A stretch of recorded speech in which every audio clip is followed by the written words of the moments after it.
Hey y'all, what's up? I know, look at me in the flash. What's up? So I know this is a new thing, but I want to try something new for two reasons. Number one, my dad is visually impaired, so I'm always thinking about what are some other ways I can make my work accessible. And instead of just simply reading it, you can hear me say it. And then also, number two, my mom said for this edition of Not If But When, people really need to hear from my voice because that's going to be the strongest way to sink your teeth into this, okay? Because there is some good fruit that I'm about to share with y'all, okay? So, first and foremost, I'm going to keep the intro short. I have a lot of information to share with y'all. Praise the Lord. And I'm so grateful, okay? So, let's get into it. First and foremost, giving glory and honor to God, who is the head of my life. Let me tell you something. If I had a dollar every time I heard that expression, these films would be paid and these movies would be made, okay? No games played there, all right? But no. Seriously, life has been lifing, but God has been Godding. And I am just so grateful, y'all. Like, for real. Like, I feel like these seeds that I planted so long ago and I prayed over and I tilled and I tended and I watered, even sometimes with my tears, are now starting to sprout and bloom. And I'm delighted, I'm excited, I'm so grateful. And why do I feel so connected to these metaphors about harvesting and gardening? It's because both my parents grew up on farms, both of them in different parts of Georgia. My mom was in low country and my dad was up in the woods, but they both grew up on farms and they both are entrepreneurs in their own right. And one thing that my dad always told me is that there's nothing like the harvest from your own hands, okay? Fruit is so much sweeter when your own sweat is put into them. And what I mean by that is not just go dripping your sweat on fruit. What I mean is that there's nothing like the fruits of your labor, okay? Like it's juicy, it's good, it's delicious. And I want to share some of my berries with you, okay? So let's get into it. But before I get into it, I want to thank everyone who has been with me on this journey. Some of y'all have been with me since I was a girl in Cali Park and the Swatch, which is Southwest Atlanta, and just doing the thing. And then when I went down to Barry, a few more y'all hopped on this train and was like, oh, I see you. You out in Miami doing your thing. And then when I moved to New York and I was over at Columbia and I was doing my thing, people hopped on. And then when I was over in the UK doing my thing, people hopped on. And then when I was over in LA at USC and worked for different places and people hopped on. So I want to thank you all who have been a part of this journey. It has been a long ride. We went from a little hoopty to a now flashing hoopty, because we still in the hoopty, okay? We still in the hoopty, but nevertheless, baby, we are riding along. We are getting the traction. We are starting to see better views, and the car is pushing, and the gas is up. So I'm so grateful. And for those of y'all who have been down since the playground and been down just in general, I want y'all to know y'all are my visionary renegades. That's right. Victoria Renee's Visionary Renegades. That's who y'all are. Because y'all see the vision. Y'all not afraid to go against the grain. Y'all not afraid to make something out of nothing. To be the rebels. To be the voice. To be the light. Y'all not afraid to be the advocate. Y'all not afraid to speak the truth even if your voice shakes. And so I'm so grateful for y'all. And then also those of y'all who just been sitting and observing, not liking, not engaging, not doing anything, just been keeping tabs.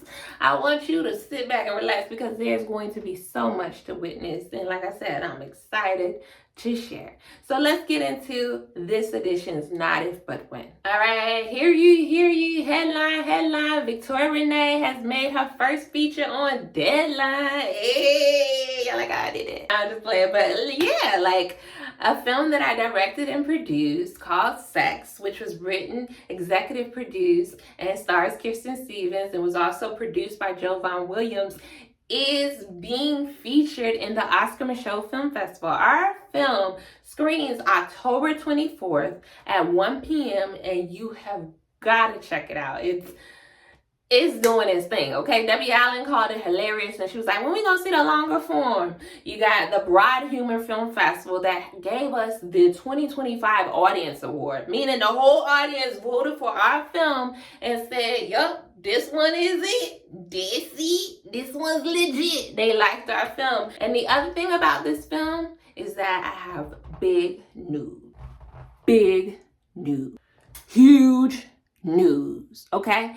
We have officially submitted for the NAACP Image Awards. We will be in the short film category. We are for your consideration. We would love to be nominees. We would love to win an award, but nevertheless, this means so much to us, not only for our team, but for me because of the legacy. This is truly a legacy of artistry and advocacy, which is a part of my mission as an artivist. So again, we are submitting for your consideration to be nominees for the NAACP Awards.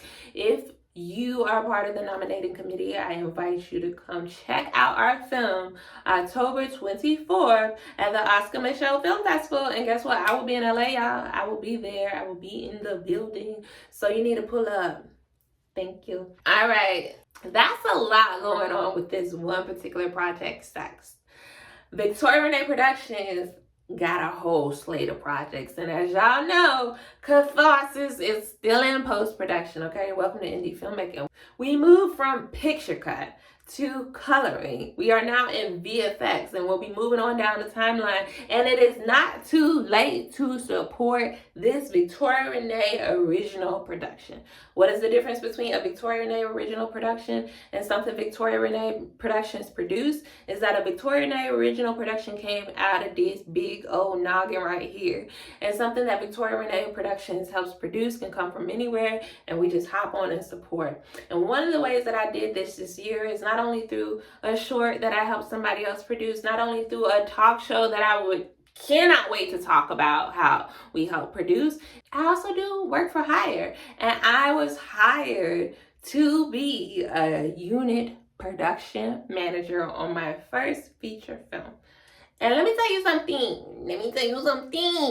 That was an experience. I don't know, call it the Virgo in me or what have you, but like getting things in order, being a liaison, being an overall project manager, hence unit production manager, was incredible. I just felt so alive, and I enjoyed it. I enjoyed the budget, the numbers, the negotiations, I enjoyed it. So I'm adding that to the resume, unit production manager. In addition to adding things to the resume, your girl is adding Professor V to the CV, okay? I was offered the opportunity to come on as an adjunct professor, and I am so excited to again give back, to teach this artistry and entrepreneurship and mental health and all of these things, the full summation of my experiences, and pour into young emerging minds who are going to go so much further than me, who are going to surpass everything that I do in my lifetime. And so I am just so grateful and so excited to be a part of that.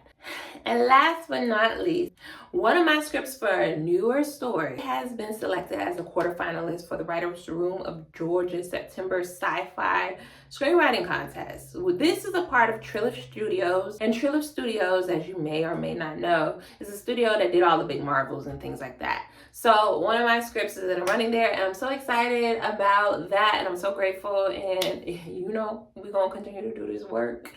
But last but not least, as you can see, Victoria Renee Productions is constantly cooking up content. We got Catharsis underway. We got Everlasting Purpose underway. And when I say underway, literally in production or post-production, not just an idea on a cloud, like literally being executed. But nevertheless, this is the berries, some of the harvests that I am sharing with y'all in this edition of Not If But When. Again, Visionary Renegades, I'm so grateful that you're here. And lastly, I want to reiterate that Sex is for your consideration for an NAACP Image Award, and we thank you so much for your support in that regard and across the board. Thank you, and never forget, it's not if, but when. All right, bye.